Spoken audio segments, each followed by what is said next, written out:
Wait stuck होने की सबसे बड़ी वजह है मुस्तकिल कॉन्स्टिपेशन रहना। अगर आपको ऐसा लगता है कि आपका वेट इसलिए कम नहीं हो रहा कि आपको मुस्तकिल कॉन्स्टिपेशन रहती है, तो इस वीडियो को आप लास्ट तक ज़रूर देखिएगा। मैं हूँ nutritionist Ayesha, consultant nutritionist, women health expert और वेट लॉस कोच।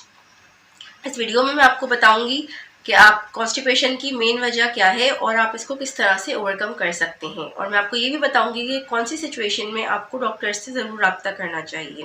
मुस्तकिल कॉन्स्टिपेशन रहने की सबसे ऑब्वियस वजह तो यही है कि आपकी डाइट में होल ग्रेन्स, फ्रूट्स और वेजिटेबल्स की मिकदार बहुत कम है। इसकी बनिस्बत आप रिफाइंड ग्रेन्स, जंक फूड और शुगरी फूड का ज़्यादा इस्तेमाल करते हैं, तो आपको कॉन्स्टिपेशन हो जाएगी। कॉन्स्टिपेशन की दूसरी वजह ये भी हो सकती है कि आपकी रोज़मर्रा के रूटीन में पानी का इस्तेमाल बहुत कम हो, जिसकी वजह से आंतों में खुश्की पैदा हो जाती है।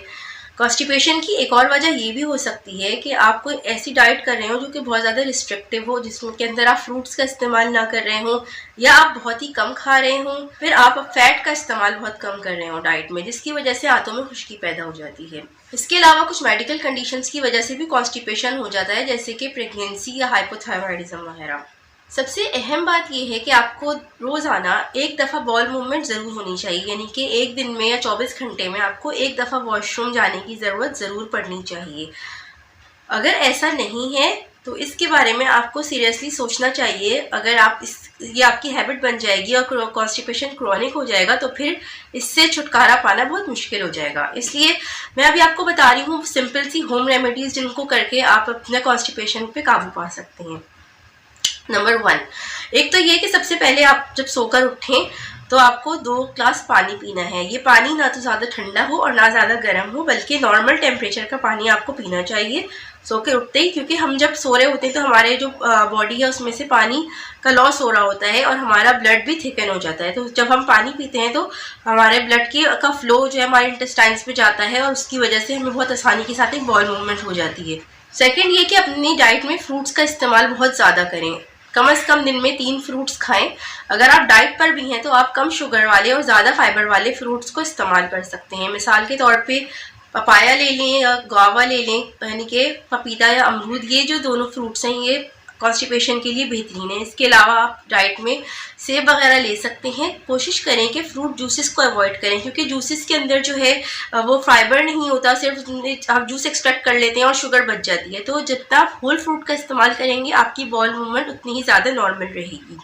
ये भी कोशिश करें कि आप जो भी फ्रूट कंज्यूम कर रहे हैं, अगर उसका छिलका ले सकते हैं तो छिलका ज़रूर खाएं। जो लोग मैदे की बनी हुई चीज़ों का ज़्यादा इस्तेमाल करते हैं, मिसाल के तौर पे white bread, rusk, cake, biscuits, naan, sheermal, noodles वगैरह, तो उनकी भी बॉल मूवमेंट रेगुलर नहीं हो पाती। इसलिए कोशिश करें कि मैदे की बनी हुई चीज़ों का इस्तेमाल अपनी डाइट में कम से कम करें।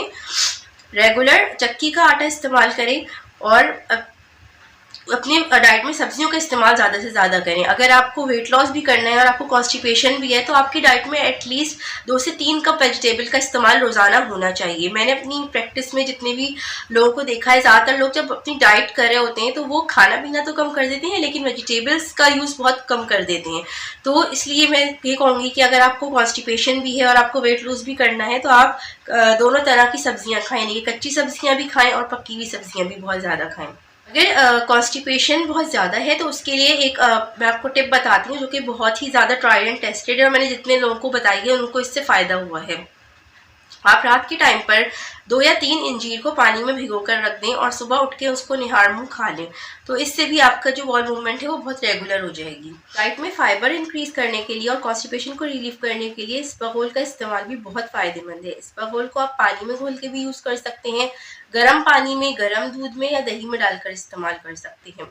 कोशिश करें कि अपनी डेली डाइट में दही का इस्तेमाल ज़रूर करें, क्योंकि दही हमारे बॉडी में या हमारे इंटेस्टाइन्स में जो फ्रेंडली बैक्टीरिया होते हैं, अच्छे बैक्टीरिया होते हैं, उनको इंक्रीज करता है।